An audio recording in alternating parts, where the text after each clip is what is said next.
안녕하세요. 저는 인천 포스코 고등학교를 졸업하고 지금 한양대 의예과 2, 3학번으로 재학 중인 양선웅이라고 합니다. 제가 고등학교 3학년 올라가기 전 겨울방학 때쯤부터 시작해서 수능 직전까지 다녔습니다. 일단 황유원 선생님이 목동이랑 대치동에서 수업을 하셨던 선생님이라고 듣기도 했고, 그리고 제 친구들, 주변 친구들도 먼저 황유원 선생님 수업을 듣고 수업 괜찮다고 하는 친구들이 많아서 그래서 저도 따라 듣게 됐던 것 같습니다. 모의고사는 거의 수학은 거의 1등급이 나왔었고, 그리고 내신은 1등급에서 2등급 초반 왔다 갔다 했던 것 같습니다. 다른 학교 기출 풀어보면 확실히 어렵긴 한데 조금 계산이 복잡한 문제들도 있고, 그리고 다른 학교에서 보지 못했던 유형들 이런 문제들이 많이 나와서 특히 어렵게 느껴졌던 것 같습니다. 황유원 선생님의 수업을 들으면서 가장 다른 선생님들이랑 달랐다고 느꼈던 건 매 수업마다 특정 유형의 문제들을 선생님이 뽑아 오셔서 그 유형의 문제들을 집중적으로 배웠던 게 다른 선생님들과 차이점이었던 것 같습니다.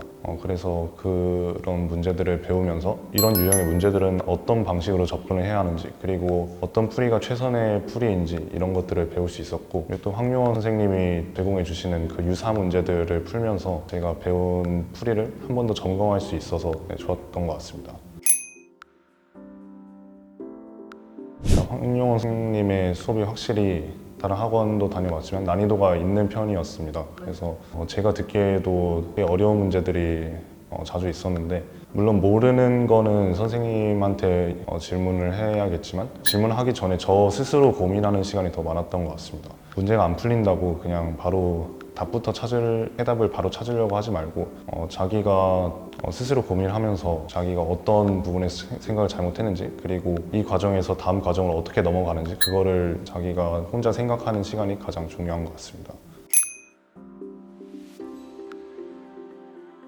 황유원 선생님의 풀이 방식을 최대한 자기의 것으로 만드는 게 중요하다고 생각을 하는데, 그리고 그 과정에서 또 황유원 선생님이 제공해 주신 유사 문제들이 중요한 역할을 하는 것 같습니다. 황유원 선생님이 가르쳐주는 풀이를 저 스스로 다시 한번 문제를 보면서 그 풀이를 다시 기해보고, 그 풀이를 이해하는 것에서만 끝나는 게 아니라 황유원 선생님의 유사 문제들을 풀면서 문제가 변형됐을 때 같은 풀이를 이 문제에 자기가 적용해 볼 수 있는지, 그리고 자기가 그 풀이 방법을 완벽하게 이해한 게 맞는지 점검하는 과정이 중요한 것 같습니다. 황유원 선생님 수업이 좀 아까도 말이 나왔었는데 좀 난이도가 있는 편입니다. 어느 정도 기본적인 수학 실력이 있는 학생들이 듣는 걸 추천을 하고요.